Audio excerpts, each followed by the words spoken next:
Okay, I had a thought. It's 5 a.m. and I just got out of bed to do this, so the camera's not on.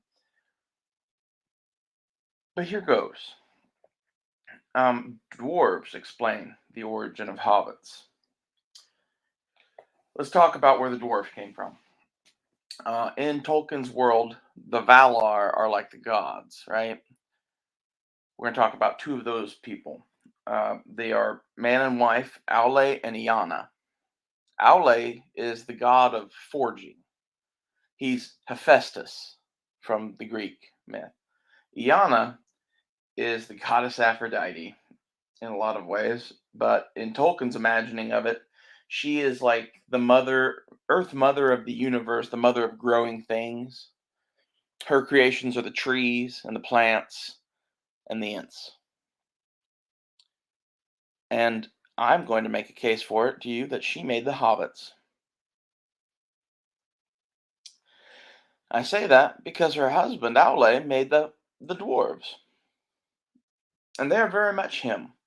They dig in the earth and they make things with their hands and whatever, and they are made nearly incorruptible because of their origin. Basically, hobbits, if they were made by Yana, the Earth Mother goddess of all of Middle Earth, would be even more incorruptible than the dwarves.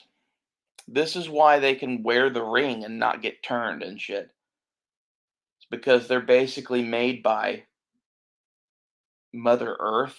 And that's why they're obsessed with like gardening and growing things and, living a simple life. And like, this is basically why I like the Harfoots. I think there's a story basically that the hobbits migrated from basically at the other side of Mirkwood to where they are now. And we're watching that migration happen. Like they came from the other side of the fucking continent. And these things, as being little forest creatures that hide by stealth, make a lot of sense that Iana would have made them, especially upon seeing her husband make dwarves. She wanted her own version. My guess is that she could have even taken a group of the dwarves and modified them. That's probably what she did, because there was no making another race, right? And hobbits and dwarves are very similar.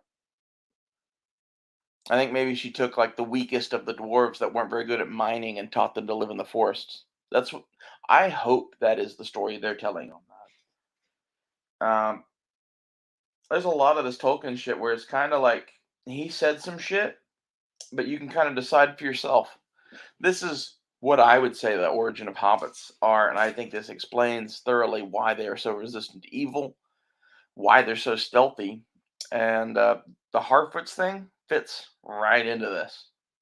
Now, calling them Harfoots, I think they should have just called them hobbits. I don't know, like it's a rights issue and it's stupid. Uh, Either that or maybe come up with a name, but Harfoot is like a last name of a hobbit.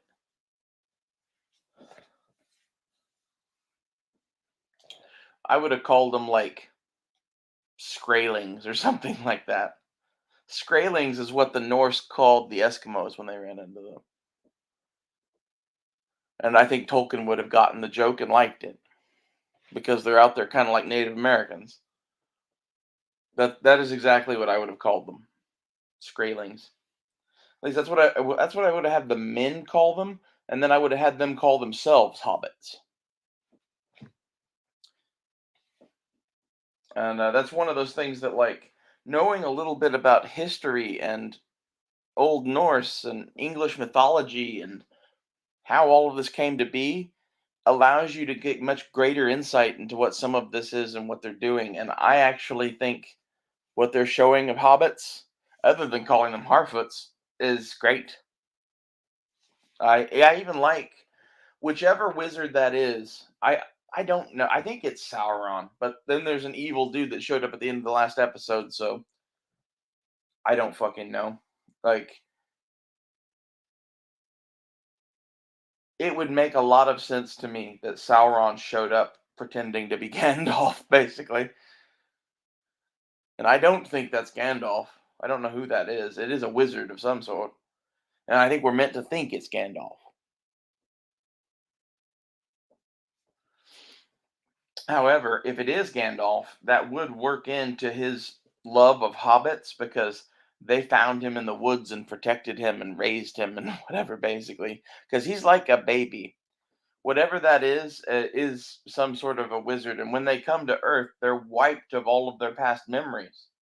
They remember like some magic stuff that they're allowed to know, and they remember how to speak in some languages, but not whatever they're speaking, obviously. English for us. But I mean, like, obviously, you have to assume in this that, like, hobbits at this time would probably have their own language. This is very much a simplified show in that not everyone is speaking Elvish and Dwarvish all the time. And on the whole, I think that's good. And they throw in the occasional line that works. I don't know. I like my idea for the origin of hobbits, and it fits with what they're doing. Tell me what you think. Does this make sense to you? Do you know much about Tolkien's lore? Tell me what you think about Iana making them, especially. I think that's probably what he intended, just by what I said there about the resistance of the ring, because she is, you know, uncorruptible, basically. She made the fucking trees. It would make sense. I'll see you guys later.